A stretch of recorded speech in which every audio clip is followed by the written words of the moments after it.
भारत ने SCO summit से पूरी दुनिया को एक बार फिर से यह दिखा दिया है कि भारत किसी भी तरह के युद्ध के समर्थन में नहीं है, ना ही वो ये समझता है कि युद्ध किसी चीज का समाधान हो सकता है। भारत ने एक तरफ एससीओ समिट में आतंकवाद के खिलाफ बड़ी जीत हासिल की है। पाकिस्तानी प्रधानमंत्री की मौजूदगी में पहलगाम हमले की भारत ने निंदा की और वहीं भारत के इस निंदा पर मेंबर देशों ने भी कहा कि आतंकियों को सजा दिलाना जरूरी है। वहीं दूसरी तरफ इस समिट से भारत ने ईरान पर किए गए इजराइल और अमेरिका के हमले की भी निंदा कर दी है और ये बड़ी खबर इस वक्त की मानी जा रही है। दरअसल एससीओ देशों ने अपने घोषणा पत्र में इस साल जून में इजराइल और अमेरिका की तरफ से किए गए ईरान पर सैन्य हमलों की कड़ी निंदा की।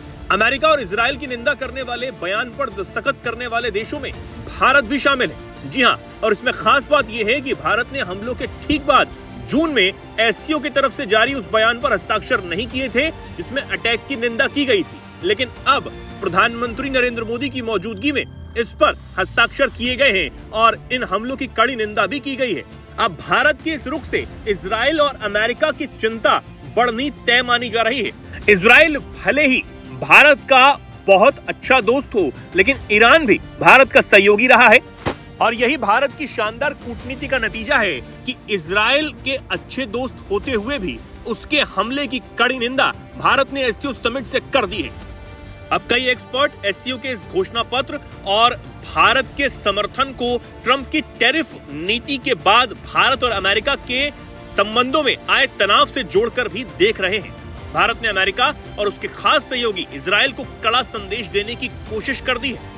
ट्रंप की दादागिरी वाले टैरिफ का भारत अपने तरीके से जवाब दे ही रहा है, वहीं भारत चुपचाप वैश्विक मंचों पर भी अमेरिका की मुश्किलें बढ़ा सकता है, ये भी भारत ने एससीओ समिट से दिखा दिया है। हालांकि करीब 2 महीने पहले भारत ने जून में एससीओ समिट के बयान से खुद को अलग कर लिया था। इस बयान में ईरान पर इजराइल के हमले की कड़ी निंदा तब की गई थी। भारत की एससीओ के बयान से तटस्थता को दिल्ली के इजराइल से बढ़ती नजदीकी से तब जोड़ा गया था। हालांकि अब भारत ने कड़े शब्दों में ईरान पर किए गए अमेरिका और इजराइल की हमले की कड़ी निंदा की है और एक नया संदेश एससीओ के मंच से भारत ने पूरी दुनिया को दे दिया है। वहीं समिट के दूसरे दिन भारत को एक बड़ी सफलता भी मिली। यहाँ पाकिस्तानी प्रधानमंत्री शहबाज शरीफ की मौजूदगी में पहलगाम हमले की निंदा की गई। एससीओ के घोषणा पत्र में कहा गया कि इस हमले के अपराधियों, आयोजकों और उन्हें समर्थन देने वालों को सजा दिलाना जरूरी है। अब पाकिस्तान की मौजूदगी में आए इस घोषणा पत्र को भारत की एक बड़ी जीत की तरह ही माना जा रहा है। अब इस कदम से भारत ने फिर से साफ कर दिया है कि वो किसी के भी दबाव में फैसला नहीं लेता है। जो फैसले होते हैं भारत समय और स्थिति को देखते हुए लेता है और भारत की प्राथमिकता भारत के लोगों के हितों की रक्षा करना ही है।